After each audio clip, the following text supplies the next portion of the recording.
a través de tu Espíritu Santo, tú hagas viva tu palabra, nos des comprensión, revelación y entendimiento de ella, Señor, a través de esta enseñanza. Que tu Espíritu Santo le dé vida a la enseñanza que vamos a compartir, para que verdaderamente pueda tocar nuestras vidas y nuestros corazones. Te lo pedimos, Padre, en el nombre de tu amado Hijo Jesús, Señor. Amén. Amén.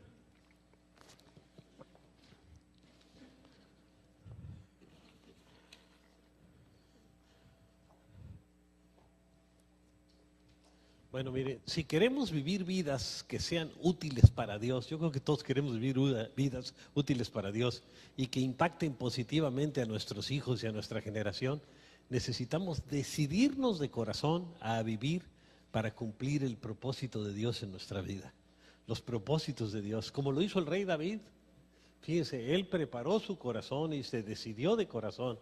Vean lo que dice la Escritura en Hechos 13:36. Ciertamente David, el rey, después de servir a su propia generación conforme al propósito de Dios. Él no nomás sirvió a su generación, sino conforme al propósito de Dios. Hay mucha gente que quiere vivir conforme a su propio propósito, pero no conforme al propósito de Dios. Aún los gobernantes de las naciones tienen sus propios planes, sus propios propósitos, pero Dios lo que bendice es lo que va de acuerdo con su propósito. Ahora vamos a vivir viviendo con propósito. Para poder vivir vidas útiles a Dios y con una influencia positiva para nuestros hijos, yo creo que todos queremos ser de influencia positiva con nuestros hijos y también en nuestra generación, necesitamos tener también un corazón como el de David, el rey David. Vean lo que dice la Escritura en Hechos 13:22. Dios dijo con respecto a él: he encontrado en David, hijo de Isaí, un hombre conforme a mi corazón. Él realizará todo lo que yo quiero. Fíjense, eso era lo que era conforme a su corazón, que era un corazón obediente, que iba a hacer todas las cosas de acuerdo con los propósitos de Dios, con lo que Dios quería que se hiciera. O sea, David tenía un corazón obediente a Dios, ¿no? La mayoría de los creyentes no hemos entendido que Dios tiene un plan fabuloso para nuestras vidas. Nos cuesta trabajo entenderlo, ¿no? Pero para entrar en ese plan debemos vivir conscientes de la brevedad de nuestros días, porque solo tenemos una vida y hay que aprovecharla, o si no la vamos a desperdiciar. Vean lo que dice el Salmo 90, versos 9 y 10. Por causa de tu ira se nos va la vida entera. Por nuestro pecado que provoca la ira de Dios, se nos va la vida entera. Se esfuman nuestros años como un suspiro, dice. Como un suspiro, así es la vida. Algunos llegamos hasta los 70 años, ay, a mí nomás me faltan 2, ¿no? Ya como que la veo uno cerca, ¿no? Quizá alcancemos hasta los 80, los más fuertes, si las fuerzas nos acompañen, ¿no? O se puede vivir un poco más, porque fíjense, la Biblia dice que el que es buen hijo vivirá larga vida, el que hace las cosas honestamente también. Así que teóricamente hasta los 120 años podría vivir una persona, ¿no? Si hace las cosas de acuerdo con la voluntad de Dios. Ya sería tiempo extra o tiempo de compensación, así como en el fútbol, ¿no? Pero 80 es la vida programada para el hombre en las Escrituras, 70, 80. Lo demás es tiempo extra o tiempo de compensación, ¿eh? Tantos años de vida, sin embargo, solo traen pesadas cargas y calamidades. Yo lo he visto. Un día cuando cumplí 60 me levanté y como que me rechinaba todo. Entonces me dijeron, toma glucosamina, y ya tomé glucosamina y ya me sentí bien, pero ya empieza a haber deficiencias, ¿verdad?, que necesitamos subsanar de alguna manera. Entonces traen pesadas cargas y calamidades. Con todo eso pronto pasan y con ellos pasamos nosotros, con esos años. Rápido se va la vida del hombre, porque es como un suspiro, dice la Escritura, ¿no? Ahora, también debemos despertar espiritualmente y estar conscientes de la propia venida del Señor. La mayoría de los creyentes y de la gente, ¿verdad?, están espiritualmente dormidos. Y los cristianos debemos estar conscientes de la pronta venida del Señor. Dice, muchas profecías se están cumpliendo. Y esto debe alertarnos, ¿verdad? Aunque nadie puede poner fechas, pero sí ponernos alertas, ¿eh? Vean lo que dice Romanos 13, 11 al 13. Hagan todo esto estando conscientes del tiempo en que vivimos. Fíjense, estar consciente. Ya es hora de que despierten del sueño. Como que estamos adormilados, estamos en sueño. Sí, cuando uno come una comida muy pesada y se sienta en un sillón muy cómodo, como que los ojos se le cierran, ¿no? Después de haber comido como 4 menudos y 10 buñuelos y 15 tamales, ¿no?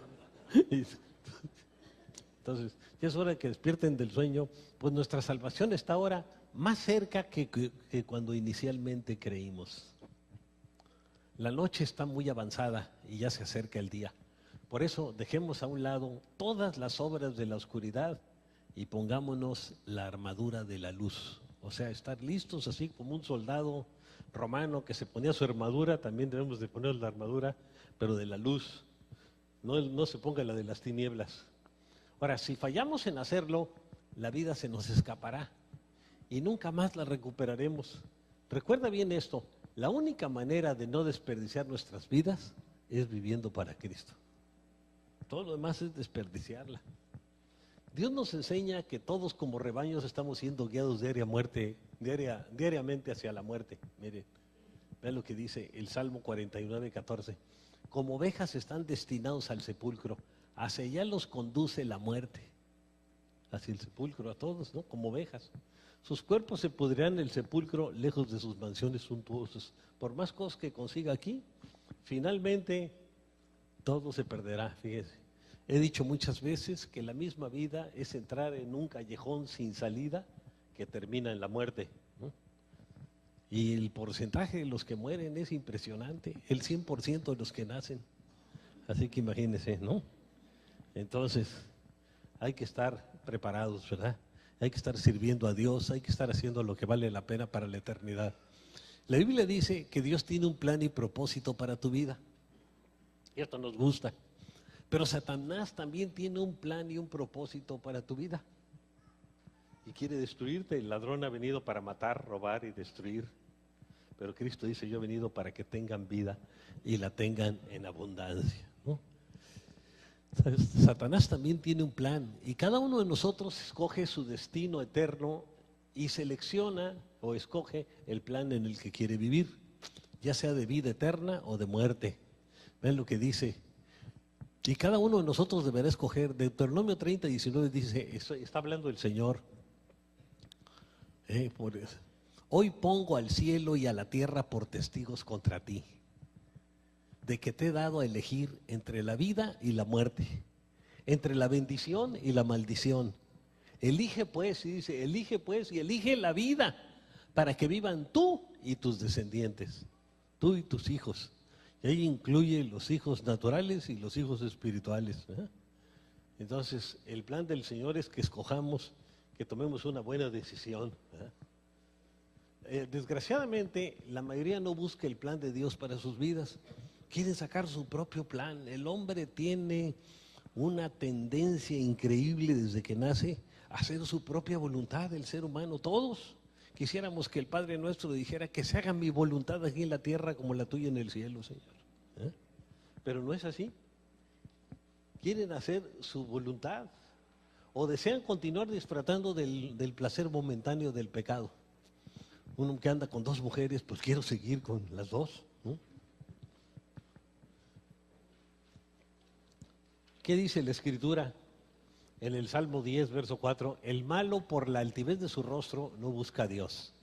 No hay Dios en ninguno de sus pensamientos. No considera a Dios, fíjese. La persona que no considera a Dios ante los ojos de Dios es malo, es un malvado. No necesita hacer nada más que eso, no tomar en cuenta a Dios, ¿no? Y ya. Fíjense, solo el ser humano que voluntariamente se humilla ante Dios, ¿y cómo se humilla? Reconociendo que lo necesita, es quien recibe su amor ilimitado y conoce el propósito de Dios para su vida, o llega a conocer el propósito de Dios para su vida. David dijo, el Señor cumplirá en mí su propósito. Y está David humillándose, ¿no? Tu gran amor, Señor, perdura para siempre. Y luego lo dice así como en un sentido de clamor: no abandones la obra de tus manos. Yo soy obra de tus manos. No me dejes, Señor, porque solo sin ti puedo acabar muy mal. Entonces está humillándose delante de Dios. Espera siempre lo mejor de Dios. Fíjese, entrégate de todo corazón a Cristo y espera siempre algo grande de Dios para ti. Hasta cuando vengas a la reunión, espera algo grande. No, va a hablar ese peloncito y a mí de qué me sirve. Puros consejos de que no hagas esto, que no hagas lo otro, que aquí no. Espera algo bueno de Dios para ti, para tus hijos y para tu generación. Fíjense, Abraham le rogaba a Dios todos los días, pidiéndole un hijo como bendición. Señor, aunque sea, dame un hijo. Con un hijo ya tengo, no quiero más que un hijo, Señor. Pero Dios le dijo: tú quieres un hijo como descendencia cuando yo estoy pensando en darte multitudes de hijos. Dios quiere bendecirnos más allá de lo que nosotros siquiera podemos imaginarnos. Y la gente no entra en las bendiciones de Dios porque quiere hacer su voluntad en lugar de hacer la voluntad de Dios. Y acuérdense una cosa, que Dios bendice el terreno de su voluntad, no el de los demás. Vean lo que Dios le dijo a Abraham: mira, para que veas cómo quiero bendecirte, sal de tu tienda. Y ya que salió de la tienda, luego el Señor lo llevó afuera y le dijo: mira hacia el cielo y cuenta las estrellas a ver si puedes. Así de numerosa será tu descendencia. Abraham creyó al Señor y el Señor lo reconoció a él como justo. Por su fe, el justo por la fe vivirá. Entonces, al ver todas las estrellas, dijo: ah, caray, así va a ser mi descendencia. Qué tremendo. Ahora, no inmediatamente, ni solo directamente a través de él, porque él tuvo hijos, los hijos de los hijos de los hijos. Iba a ser como las estrellas, ¿no? Ahora, Dios nos dice: hijitos, no se limiten pensando, aunque sea de un parientito, un vecino, reciba a Cristo a través de mi vida. Muchos están así: aunque sea en toda mi vida de cristiano, aunque sea uno que reciba a Cristo. Y muchos nunca llegan a alcanzar ninguno. Piensen alcanzar a muchos. Pídale a Dios sabiduría para hablar con su vecino, para hablar con pídele una oportunidad para poderles hablar, ¿no? Muchos dicen: aunque sea uno que reciba a Cristo, cuando Dios te dice: yo quiero darte multitudes, Mexicali, México, otras naciones. Tenemos que creerle al Señor. Él ha abierto puertas. Yo me acuerdo y dije: Señor, pues yo quiero que tú uses mi vida, y de repente posibilidades hasta de enviar misioneros a varios lugares, ¿no? Aunque no sea uno directamente, pero a través de los hijos espirituales se está llevando a cabo la obra de Dios, ¿no? La iglesia primitiva testificó a su generación y oró. Fíjense, y por testificar y orar, una gran multitud fue agregada al Señor, dice Hechos 11:24. Vean aquí las multitudes, ¿no?, que acuden a los pies de Cristo. Quiero animarte para que no reduzcas tu visión de Dios, para que entres en sus propósitos e inviertas tu vida en lo que vale para la eternidad. Tenemos que invertir nuestra vida en lo que vale para la eternidad. Glorifica a Dios e impacta positivamente a tu generación, como lo hizo el general Josué. Josué iba a entrar a conquistar la tierra prometida y le dio temor.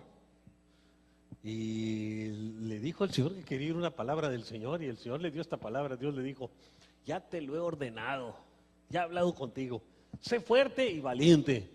¿Por qué?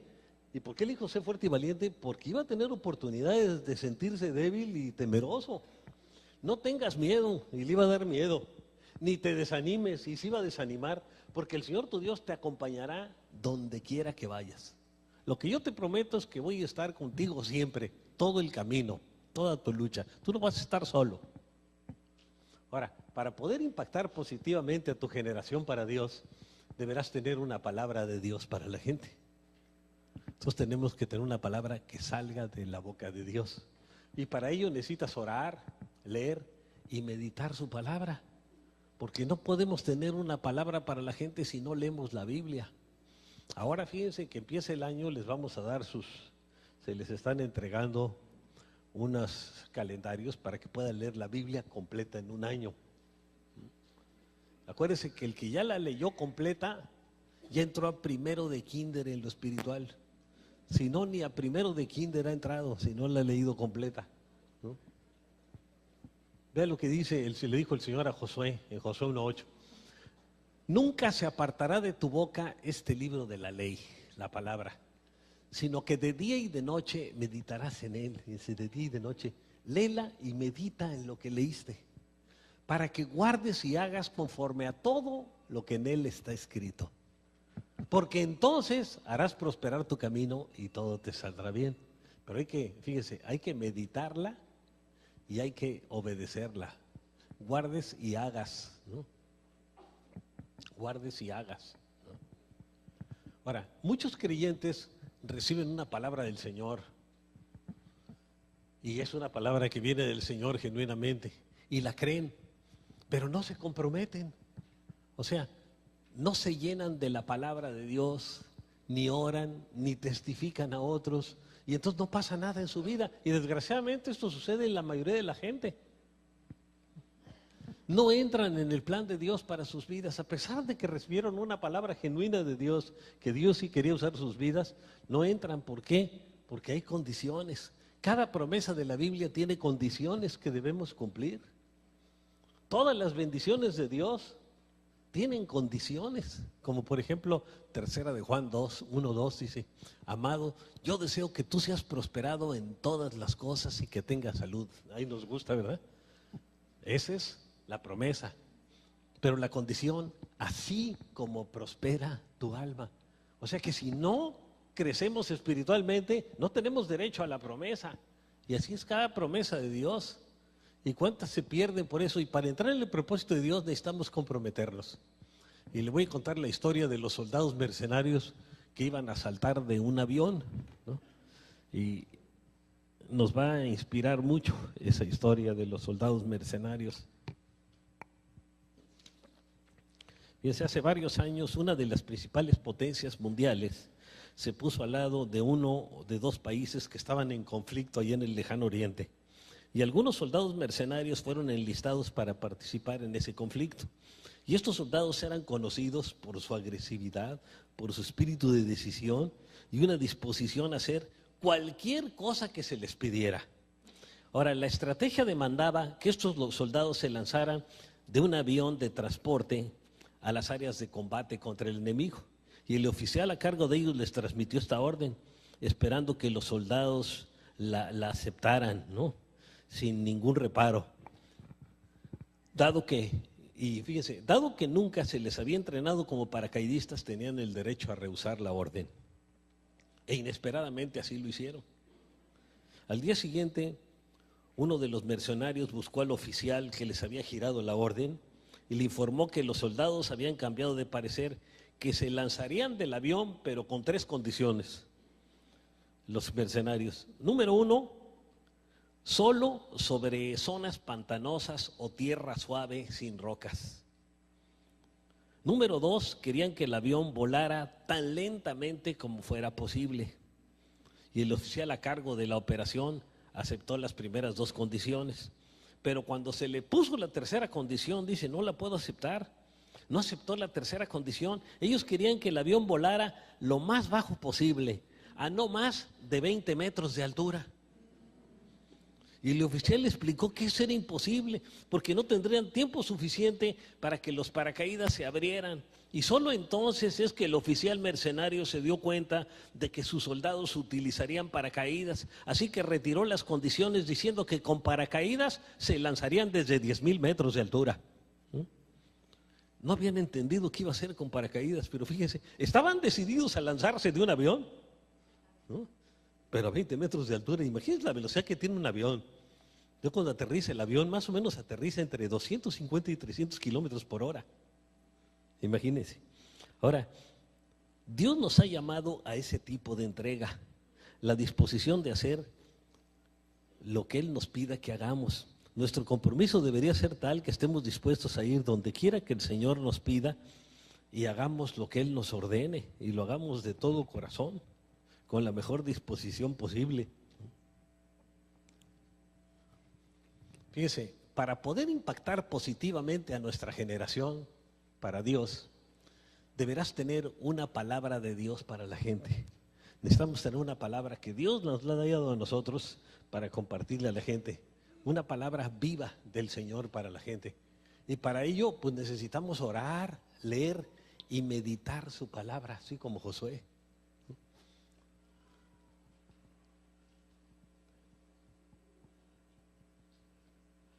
Que dice, nunca se apartará de tu boca este libro de la ley, sino que día y de noche meditarás en él para que guardes y hagas conforme a todo lo que en él está escrito, porque entonces harás prosperar tu camino y todo te saldrá bien.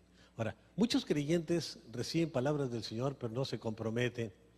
O sea, no se llenan de la palabra, ni oran, ni testifican, y no entran en el plan de Dios para sus vidas. Cada promesa de la Biblia tiene una condición que debemos cumplir. Oye, esto se me retrasó un poco, ¿eh? Ahora, prepárate para poder recibir.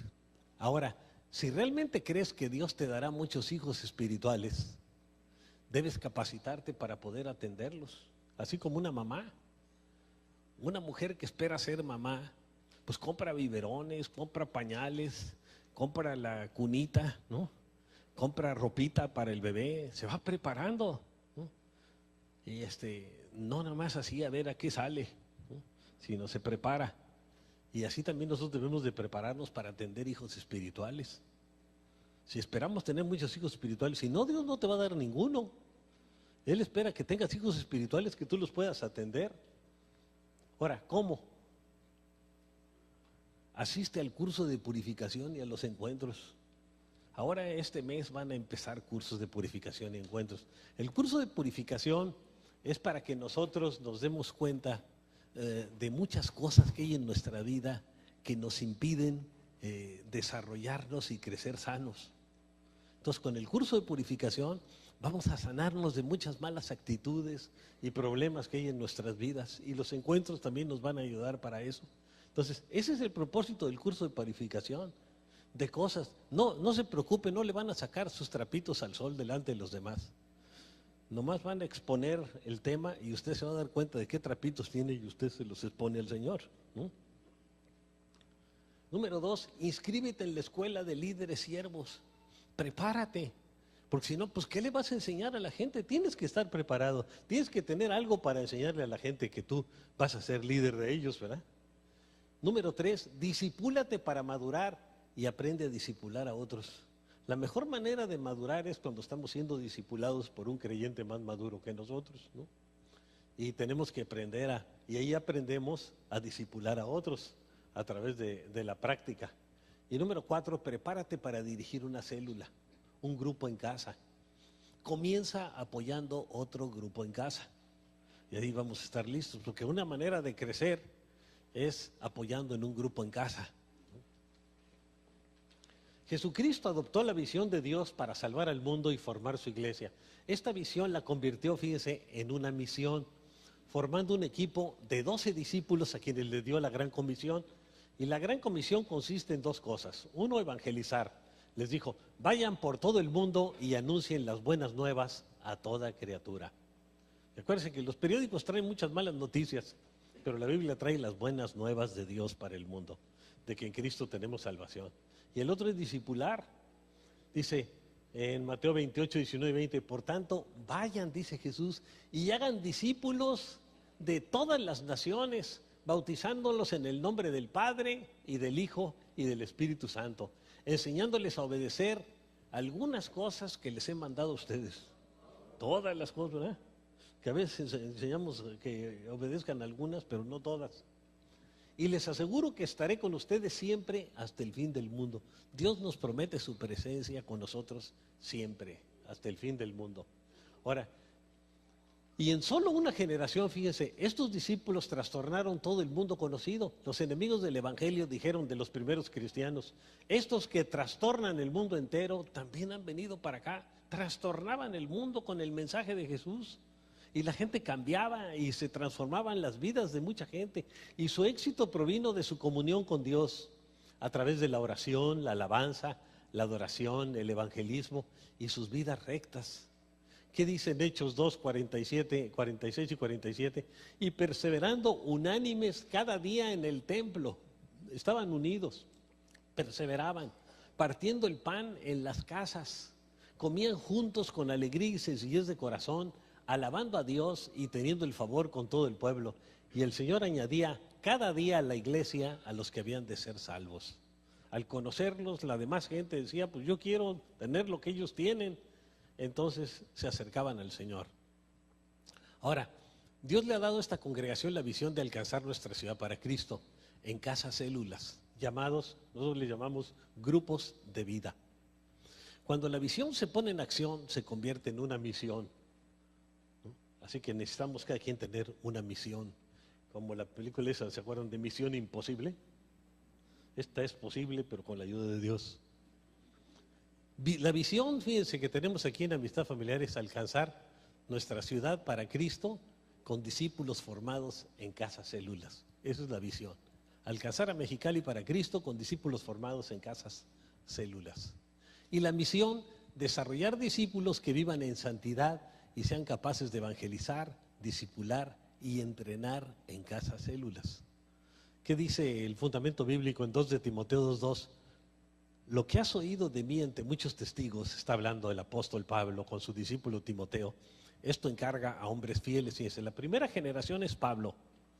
Y Pablo está hablándole a su discípulo Timoteo y le dice, lo que has oído de mí ante muchos testigos, esto encarga a hombres fieles. Los hombres fieles son la tercera generación. Que sean idóneos para enseñar también a otros. Esos otros son la cuarta generación. Es como una carrera de relevos. Nosotros tenemos que entrenar a otros y los otros a otros. Y a través de esas carreras de relevos nos ha llegado el Evangelio hasta nuestros días. Cada quien tiene que ser un discípulo. Y el que está formando discípulos, pues es un líder, ¿no? Y el plan del Señor es que todos seamos líderes. Si Dios le da a cada cristiano la orden de evangelizar y discipular es porque cada creyente puede ser un líder. Pero fíjense, manteniendo un corazón de siervo. Porque algunos ya dicen, yo soy líder, y sacan el chicote y agarrar a la gente a chicotazos, ¿no? Por ejemplo, un joven ingresó a una universidad que tenía como lema formar líderes. Y al llenar su solicitud, él sabía que no era muy elocuente, ni muy inteligente, lo reconocía, pues no sabía hablar en público, así que fue muy honesto al contestar esta pregunta, ¿es usted un líder con talento? Y el joven contestó que no. Y se sorprendió cuando lo aceptaron en esa universidad y él preguntó a un directivo, ¿por qué me aceptaron si yo dije que no era un líder y ustedes buscan líderes? Y el hombre le respondió, el problema es que tenemos a muchos que se creen líderes. Esos hay muchos, pero muy pocos dispuestos a aprender para llegar a serlo. Tenemos que aprender a llegar a ser un líder, ¿no? Y fíjense, aquí están las características en 1 Timoteo 3:2, que primero sean puestos a prueba y después, si no hay nada que reprocharles, que sirvan como diáconos. Antes de darle liderazgo a una persona, tenemos que ponerlo a prueba en un ministerio de servir en algo. Si empieza a servir con los niños y se desespera, pues no tiene madera para eso, ¿no? Tiene madera de ocote, ¿no? Entonces tiene que tiene que tener paciencia. Todos tenemos que aprender paciencia. A mí el otro día me agarró mi nieta, me eché 3 películas de caricaturas con ella. Ya estaba yo, pero, ¿no? Pero la nieta, quédate aquí, agua, y siéntate y vela conmigo y ponle atención. Si es una dictadora, ¿eh? Esa chiquita. Entonces dice que sean puestos a prueba y después, si no hay nada que reprocharles, que sirvan como diáconos. O sea, se le va a dar la dirección de un ministerio después de haber sido prueba y que sean irreprensibles o irreprochables. Así que ten un corazón enseñable. Mucha gente tiene mucha capacidad, pero no tiene un corazón enseñable. En muchas congregaciones cristianas abundan creyentes que buscan ser líderes, pastores, maestros, etcétera, pero pocos quieren ser discípulos. El asunto es que quien no aprende a servir siendo discipulado por otro, nunca será capaz de dirigir a otros, solo llegará a ser un dictador autoritario. Y se vuelve un Hitler algunos, ¿no? Mientras no fueron jefes de nada, eran muy buenas personas, pero le dan una responsabilidad, tú te vas a encargar de estos, y sacan el chicote y ya quieren agarrar a todo el mundo a chicotazos, ¿no? Aquí poniéndole la bota encima, un dictador, ¿no? ¿Qué dice la Escritura en 1 de Timoteo 3, 5 al 7? Porque el que no sabe gobernar su propia familia, fíjense, tiene que comenzar por la familia. ¿Cómo podrá cuidar de la iglesia de Dios? ¿Cómo se le va a poder dar una responsabilidad en la obra del Señor?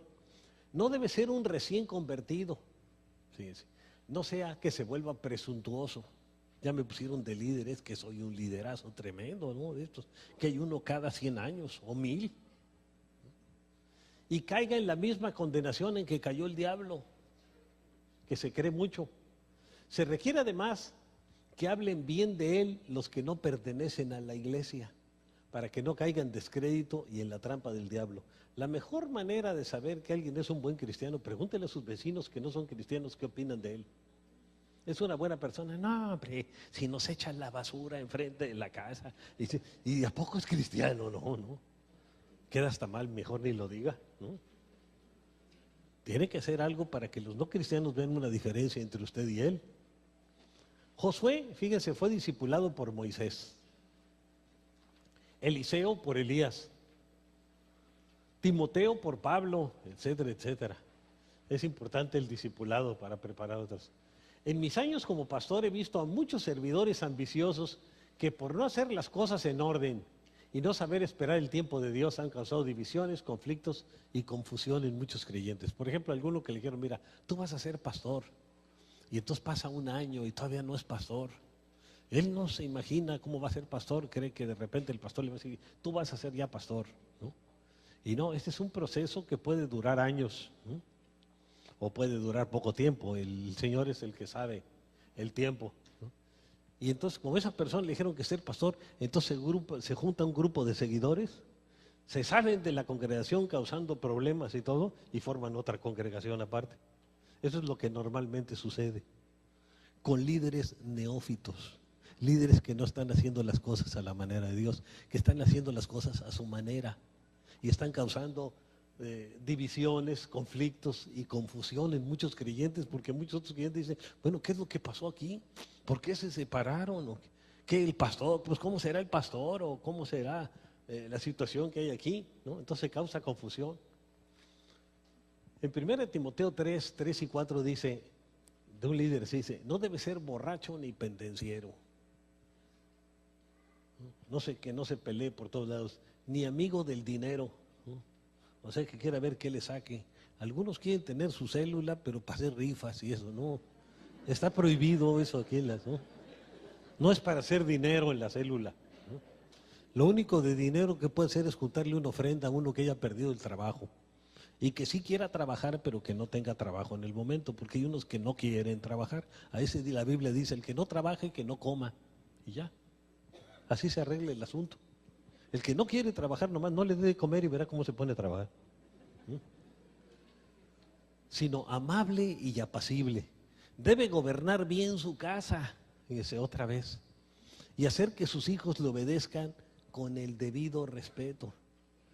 Si los hijos no le obedecen y lo tratan como quieren, pues uno se da cuenta que no tienen ninguna autoridad. Pues ¿cuál autoridad? ¿No? Yo estoy convencido de que la principal característica de un líder de Dios es la humildad.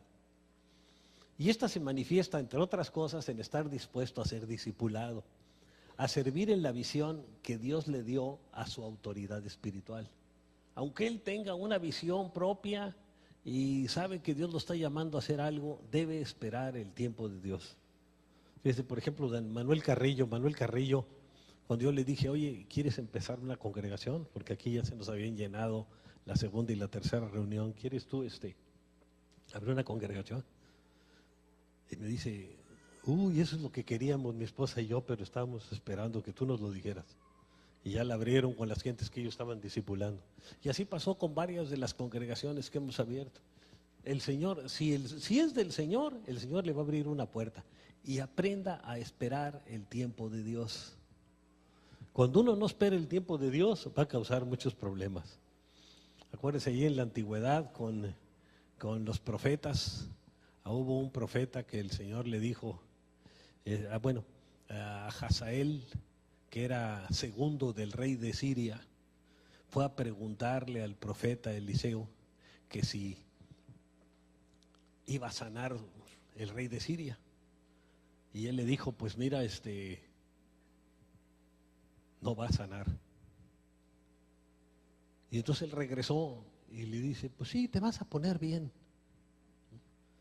Y agarró y un trapo y dice, y me mostró el Señor que tú vas a ser el próximo rey de Siria. Y nomás le dijeron eso y se le abrieron los ojos como caja registradora, ¿no? Y entonces lo que hizo es que al rey de Siria, con un trapo mojado, se lo puso en la cara y lo ahogó y lo mató. Y luego llegó a ser así de cruel como el profeta Eliseo le dijo que iba a hacer con la gente de Israel. Pero empezó haciendo las cosas a su manera y no como Dios dijo. El plan de Dios era que esperara el tiempo de Dios y él iba a ser el próximo rey, pero de buena manera. Pero él se adelantó. Y el que se adelanta, pues solo causa daños y problemas, ¿no? Todos necesitamos aprender a estar bajo la autoridad de alguien para poder a su vez tener autoridad sobre otros. Fíjense, el centurión que le pidió a Jesús sanar a su siervo le dijo, porque yo mismo soy un hombre sujeto a órdenes superiores y además tengo soldados bajo mi autoridad. Y le dijo a uno, ve y va, y al otro, ven y viene. Le digo a mi siervo, haz esto y lo hace. Entonces yo soy bajo autoridad. Así que da la palabra de autoridad para que mi siervo sane. Y ya Jesús dijo, pues que sane, y ya sanó el siervo de él. Pero él sabía que la palabra de autoridad de Jesús era suficiente. Ahora, a través de los años, la iglesia cristiana ha tenido conflicto con falsos profetas, con el colmillo y maestros. Por eso necesitamos tener una sana doctrina bíblica. Necesitamos cuidarnos de lo espectacular y emocional y entender claramente la visión, porque la gente tiende mucho a eso, a lo espectacular, a lo emocional, y ni siquiera entiende bien la visión de donde está trabajando. Dice en 1 Timoteo 4:1, el Espíritu dice claramente que en los últimos tiempos algunos abandonarán la fe para seguir inspiraciones engañosas y doctrinas diabólicas, como esos que se están llamando Cristos, esos falsos profetas que dan fechas y de todo eso. Y el que no conoce la Biblia, pues lo sigue fácilmente, pero el que la conoce, pues sabe de inmediato que están mal, ¿no? Ahora, aunque Dios nos ha dado la visión de formar líderes siervos en Casa Células, yo me puse una meta muy alta, 10,000. Sin embargo, el Señor nos ha llevado a abrir otros centros cristianos y muchos líderes de células se han ido a apoyar a esos centros. Ahora me doy cuenta de que más que abrir muchas células, Dios nos manda a formar muchos discípulos bien capacitados para poder seguir abriendo nuevas células y nuevos centros cristianos. Pablo le dijo a su discípulo, pero tú sé sobrio en todo, soporta las aflicciones, o sea, sé aguantador, haz obra de evangelista, háblales a otros de Cristo, cumple tu ministerio. En una casa célula, fíjese, hay un dirigente y un apoyo. Uno es el que dirige la célula y otro es el que lo apoya. Ahí aprenden, la gente que llega aprenden a evangelizar, consolidar y discipular. Aquí es lo que vienen los mandarines, amar, alcanzar, consolidar, discipular, multiplicar y enviar, ¿no? Y una vez que la célula alcanza el número de 20 o 25 congregantes, se puede multiplicar en 2. Y la célula original se queda con los que quieren quedarse, porque no se trata de obligar a nadie, y la otra, salen los nuevos para apoyar a abrir una nueva célula. Y el que era apoyo se vuelve dirigente, el dirigente sigue de dirigente, y el que era apoyo se vuelve dirigente, y cada uno de los dos busca a su vez su propio apoyo. El apoyo de esa célula se convierte en el dirigente de la nueva célula, y cada uno de ellos busca un apoyo entre los discípulos más activos. Los nuevos creyentes deberán ser discípulos con estas características. Fíjense. En Tito 1, 7 al 9 dice, debe ser intachable, no arrogante, así presumido, ni iracundo, que hace unos berrinchotes, ni borracho, ni violento, ni codicioso de ganancias malavidas. Al contrario, debe ser hospitalario, amigo del bien, sensato, justo, santo y disciplinado. Debe apegarse a la palabra fiel, ¿no?, según la enseñanza que recibió, de modo que también pueda exhortar a otros con la sana doctrina y refutar a los que se opongan, ¿no?, pero con la sana doctrina.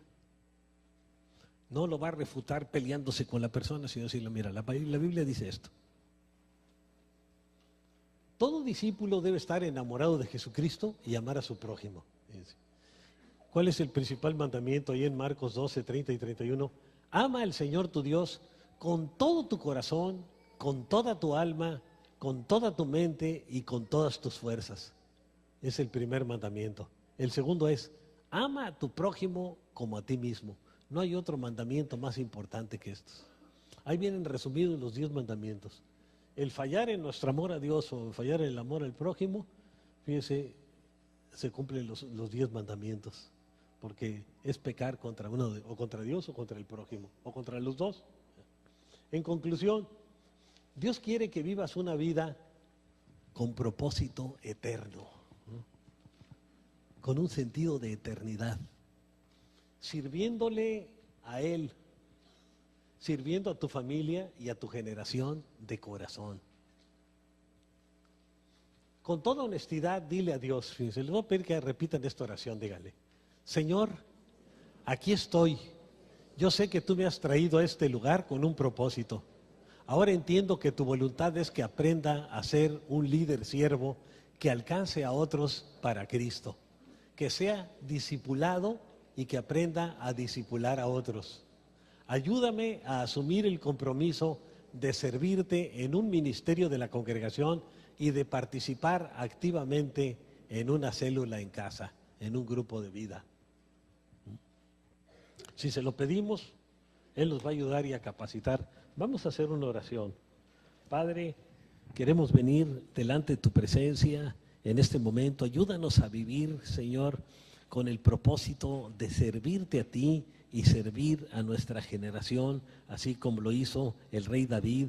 Ayúdanos a que vivamos vidas con propósito, con un propósito para la eternidad, Señor. Ayúdanos, Señor, a esperar siempre lo mejor de ti, Padre, y a prepararnos para poder recibir las bendiciones que tú tienes y el ministerio que tú tienes para nuestra vida, a prepararnos asistiendo a los cursos de purificación y a los encuentros, asistiendo a la escuela de líderes siervos, a discipularnos para madurar y aprender a discipular a otros y a dirigir una célula o grupo en casa, comenzando con apoyar a otros, Señor. Dame un corazón enseñable, yo te lo pido, Padre, en el nombre de Cristo Jesús, Señor. Dame un corazón de siervo, Señor, yo te lo pido en el nombre de Jesús. Yo alabo y bendigo tu nombre, Señor. Gracias porque tú eres bueno. Te alabamos, te bendecimos y te así es la vida. Algunos llegamos hasta los 70 años. Ay, a mí nomás me faltan 2, ¿no? Ya como que la veo uno cerca, ¿no? Quizá alcancemos hasta los 80, los más fuertes, si las fuerzas nos acompañen, ¿no? O se puede vivir un poco más, porque fíjense, la Biblia dice que el que es buen hijo vivirá larga vida, el que hace las cosas honestamente también.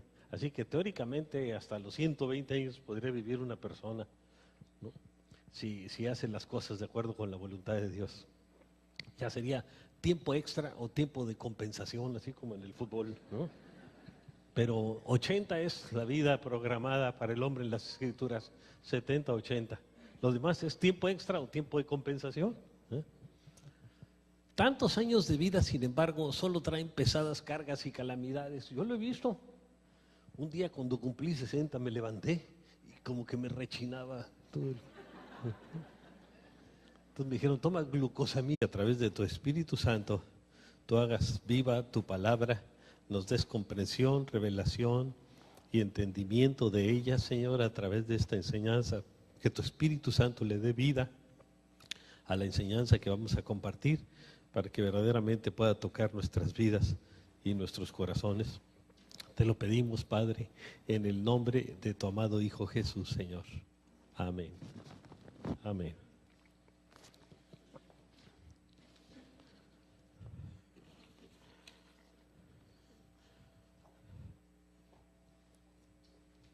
Bueno, mire, si queremos vivir vidas que sean útiles para Dios, yo creo que todos queremos vivir vidas útiles para Dios y que impacten positivamente a nuestros hijos y a nuestra generación, necesitamos decidirnos de corazón a vivir para cumplir el propósito de Dios en nuestra vida.